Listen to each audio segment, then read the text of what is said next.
Hi there, I'm glad you're here today. YouTube is my corner where I get to explore my creativity, come up with ideas, image concepts, and find the best talents in Tokyo to bring those ideas to life. And your support and encouragement means a lot to me. 80% of my viewers are not subscribed yet. So before you keep watching, please do me a tiny favor. Press that subscribe button. This will help me to reach more talents, even maybe walk Japan creators and learn their secrets and of course share them with you. Thank you so much. Enjoy the video.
今日はこの帯を使ってビスチェを作ります。この帯は、古着で買いました。この帯で、リバーシブルでも作れるんですけど、リバーシブルにしますか、これと。したい。リバーシブルの方がいい。じゃあリバーシブルにしましょう。お願いします。はい、じゃあまずこの帯をまずほどきます。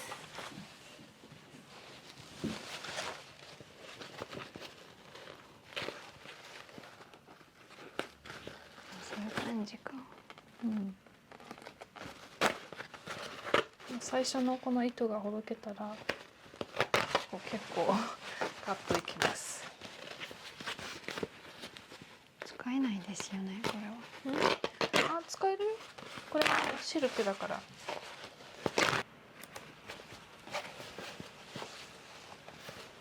ここにシルクって書いてある。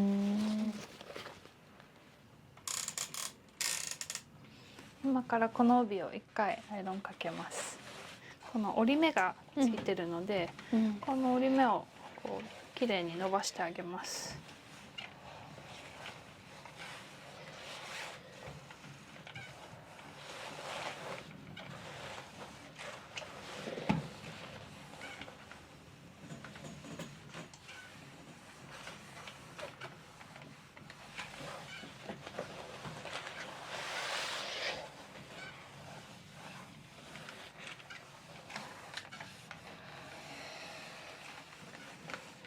アイロンかけるときはね、ちょっとスチームを入れると癖が伸びやすくなります。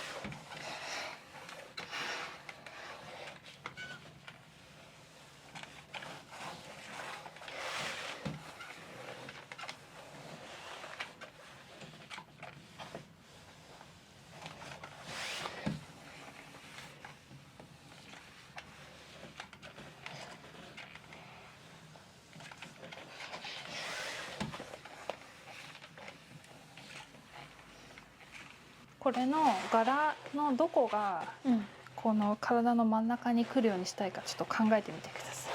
これいろんなほら柄があるから迷います。全部綺麗だから。決めた？こっちの方がいい。これが真ん中？OK。これが真ん中だからこんな感じ？こんな感じ。この家も欲しいんですが。家が欲しい。真ん中に。じゃあそうしましょう。全部できないですよね。全部はできないな。とりあえずじゃあここからカットしていきます。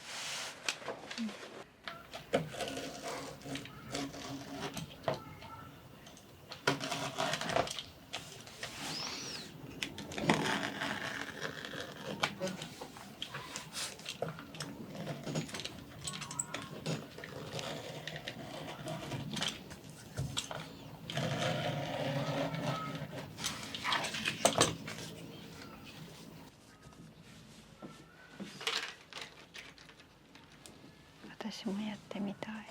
やってみたい。じゃあ今度やりましょう。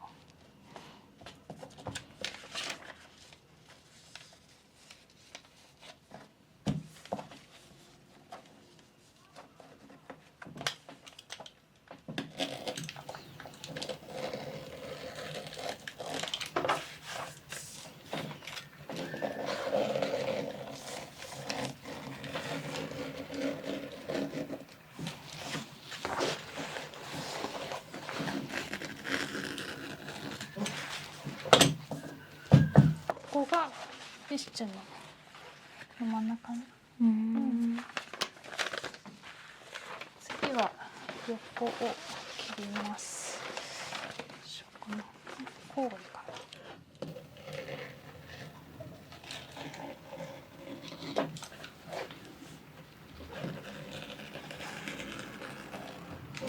ちょっと見られてると緊張します。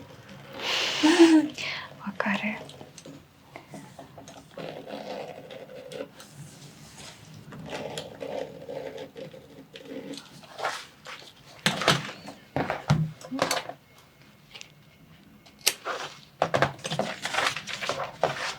これが横、横。す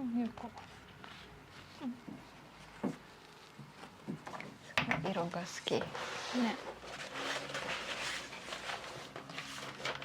次は反対の横を切ります。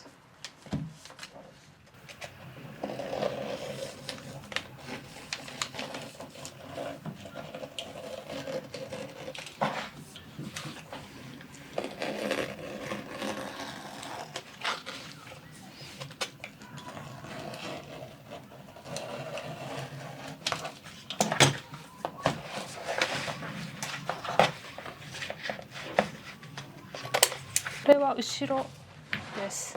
これで最後、これを2枚カットしたら終わりです。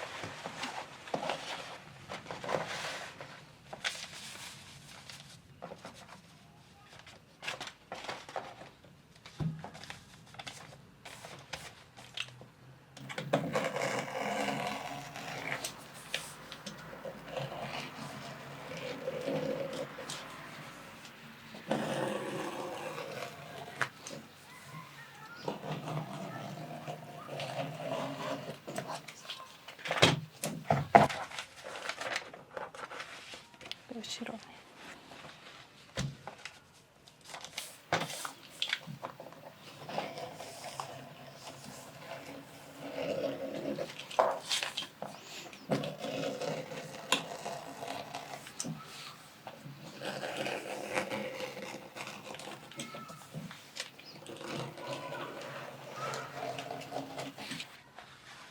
こうね、こう後ろ、ここに編み上げになります。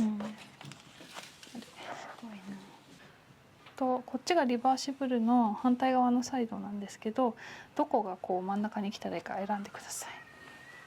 同じですよね。なんか繰り返しますね。そうそう、繰り返しで同じ。そうですね。そしたらリボンにしましょう。リボン、リボンどこら辺にします？ここら辺？こうなるか。そうですね。でいい？ OK。これはちょっと薄めだから2枚一緒に重ねて切っちゃおうと思います。伝えますか？こんな感じで。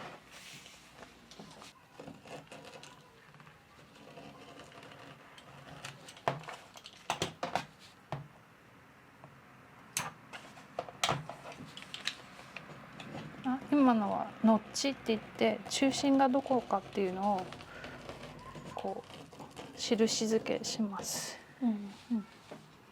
あ後で縫い合わせるときに中心が分かるとやりやすいので、ちょっと切れてないところがあるかな。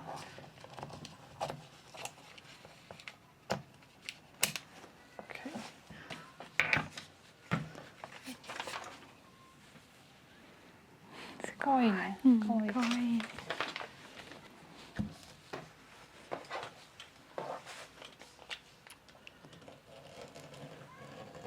これはさっきの帯と一緒でシルクだけど、なんか触り心地が全然違う。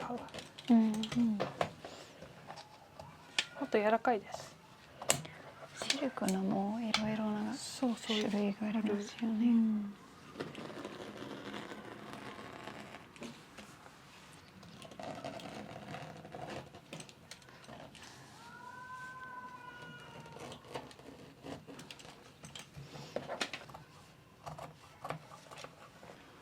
ビスチェの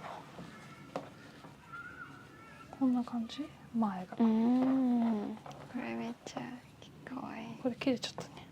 でもこんな感じかな。じゃああとは後ろ2枚をカットします。今基本的には1枚ずつ縫いたいから帯は開いて1枚にして縫います。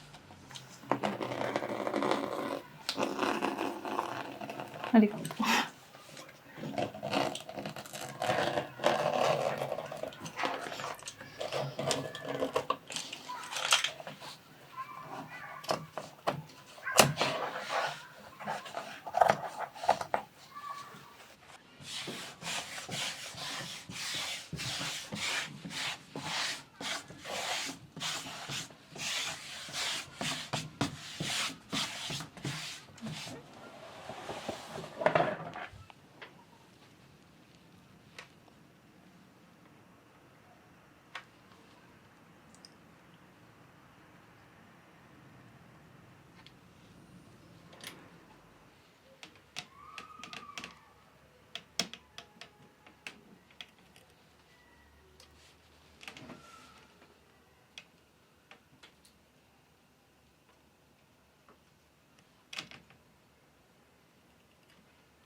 これでフィッシュの綺麗。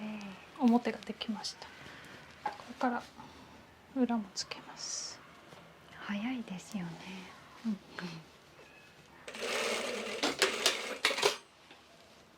これで片方ができました。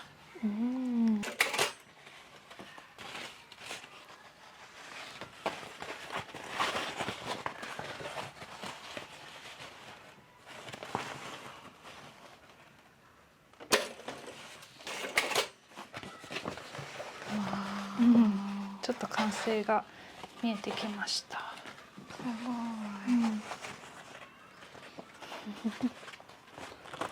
い。テクスチャーが紙みたいね。ですね。次は後ろを縫います。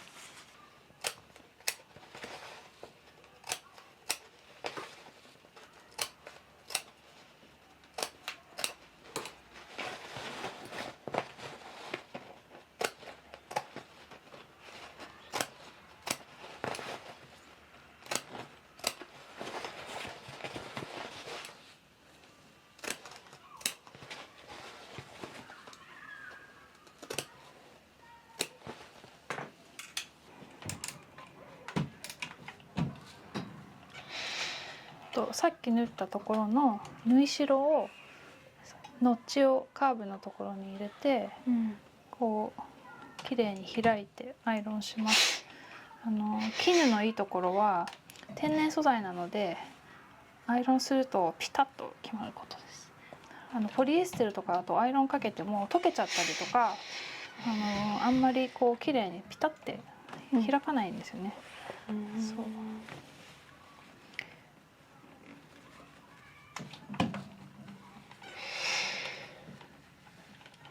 でまっすぐな部分はこのアイロン台でこうかけられるんだけど、このバストの部分のカーブはこれまんじゅうって言うんだけど、まんじゅうをこう下に入れて、カーブ通りに綺麗にこうアイロンかけれるようにします。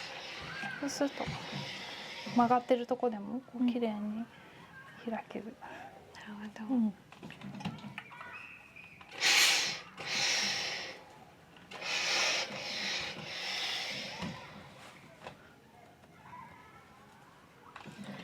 本当はこのバキュームアイロンっていうのがあって、このスチームがもっとバーって出てくる工業用のアイロンがあるんだけど、場所が狭くて普通のしか買えなくてちょっと残念。夢です。工業用の。高いですか？値段はどうだろう、そこまで高くないかもしれないけど場所がない。大きい？大きい。ミシンもあれ工業用で大きいから、移動の時にすごい不便。なるほど。で片側結構完成してきました。ね、可愛い。めっちゃ可愛い。意外と柄がね、可愛いね。リボンもめっちゃ可愛い。そう。なんか最初この帯見た時地味だなって思ったけど、こうやってやると柄が結構綺麗に出て素敵。地味な生地もなんか服と合わせると、合わせやすい。いろいろなアクセサリーと合わせると、地味の生地もなんか派手にする、そうだね。なんかことできますよね。コーディネート次第で。そう。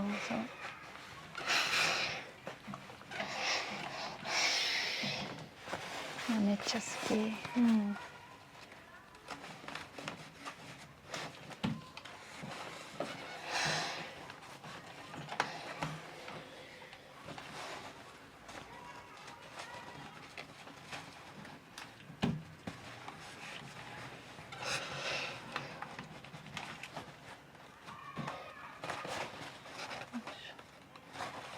ちょっと硬いですよね。ちょっと硬い。でもこのソフトなのと硬いのを両方使ってるから、出来上がった時にあまりこうブラをしなくても着れたりする。いろいろ透けない、いろんな意味で。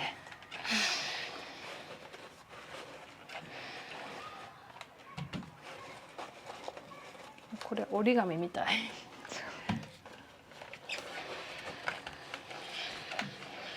シルクはもっと柔らかいの感じするって思ったんですが、でもいろんなシルクが、いろんなシルクがあるね。折り方によって全然違って、こう紙みたいにパリパリなのもシルクで、でももちろんなんかみんなが思ってるみたいにすごい触ると柔らかいのもあるし、いろいろあります。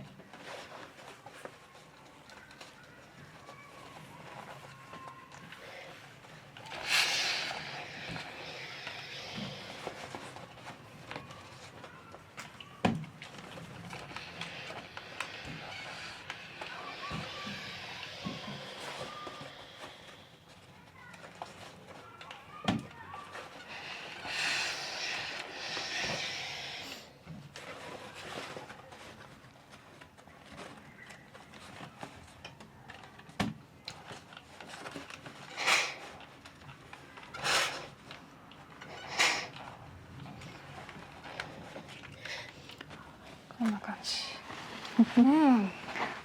いいね。そしたら今度はこれ2枚をこう中が表が中になるようにこうして縫います。